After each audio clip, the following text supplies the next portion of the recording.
O'rtoqlar, kelinglar sizlar bilan bugun troll haqida gaplashamiz. Troll o'zi kim degan savolga javob berish juda ham oddiy deb o'ylayman. Bu demak o'zini shaxsidan, shaxsiy ism familiyasidan foydalanmaydigan, o'zini yuzidan, ya'ni qanaqadir rasman, videosidan foydalanmaydigan va ayni shu tarzda qaysidir bir shaxsiy manfaatlar yoki qaysidir bir guruh, davlat, nodavlat, biznes manfaatlarini himoya qilishga harakat qaratilgan yoki ularni ritorikasini oldinga surishga qaratilgan toifalarga troll deb tamg'a bossak bo'ladi. Ular deylik maqsadli va maqsadsiz trollarga bo'linadi. Maqsadsiz troller unchalik ham xavfli emas. Ular demak so'kishi mumkin, talashishi mumkin o'zini zavqi uchun yoki sizdan shaxsiy qanaqadir adovati borligi uchun, sizni shunchaki yomon ko'rish sababli. Ammo maqsadli trollar eng birinchi farqi maqsadsiz trollardan, ular bu uchun haq olishadi.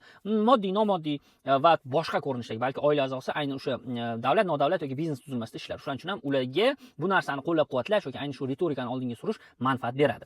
Endi ularni troll ekanligi, ya'ni o'zi aslida shaxs, lekin shaxsidan foydalanmagan holatda ayni bir ritorikani jamiyat ichidagi insonlarga singdirishga harakat qilishini demak istoriyasidan bilib olsa bo'ladi. Deylik bitta mana masalan meni xabarimni ko'rdingiz, bemalol meni akkauntimga o'tasizda, ko'rib chiqasiz qani meni o'zi fikrim, dunyo qarashim va jamiyatdagi fuqaroviy pozitsiyam qanaqa.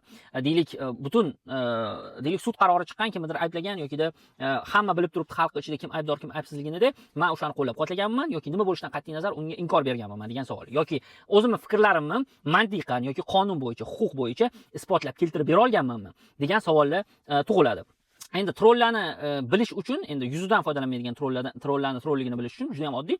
Akkauntiga kirasiz va ko'rib chiqasiz. O'zining yuzi bilan qilingan videolari bormi? Demak, biror joyda bir debatga chiqqanmi, jonli efirga chiqqanmi, rasmlarini joylaganmi, yo'qmi? Va shunga o'xshash narsalar. Chunki ular bemalol boshqalarning videolarini, rasmlarini olgan holatda o'zining shaxsiy fikrini yozma ko'rinishda yozib ketaveradi.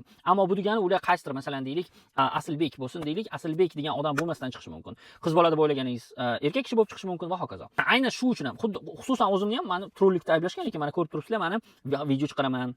Bemalol akkauntimga kirsanglar, yuzlab videoim bor va meni telefon nomerimni ham topishinglar mumkin. Menga agar deylik biror fikrimga qarshi bo'lsanglar va sizlarning fikringiz rostdan adekvat bo'ladigan bo'lsa, jonli efirda bahslashishimiz ham mumkin. Xuddi shunaqa narsalarni qila oladigan bloger bo'lsa yoki kim shaxs bo'lsin deylik, jamiyatda o'z pozitsiyasiga ega bo'lgan istalgan shaxs, unda uni troll deyishdan yiroq bo'lishimiz mumkin. Yana bitta toifasi bor, ular demak yuzini ochgan holatda trollik qilishi ham mumkin. Ularni muammosi esa ayni bir tuzilma, davlat, nodavlat va biznes tuzilmalari uchun manfaati uchun demak fikrlar bildiradi, ammo xuddi shu tuzilma yoki biznes, davlat, nodavlat, biznes tuzilmalariga aloqasi borligini aytmaydi. Bu ham juda katta muammo. Ya'ni masalan siz deylik qaysidir bir biznes tuzilma bo'lsin yoki davlat, nodavlat tuzilmasiga himoyasiga chiqdi. Adolatsiz bo'lsa ham himoyasiga chiqdi. Lekin u aytadiki, yo'q, men bilan men hozir o'rtada xolisman.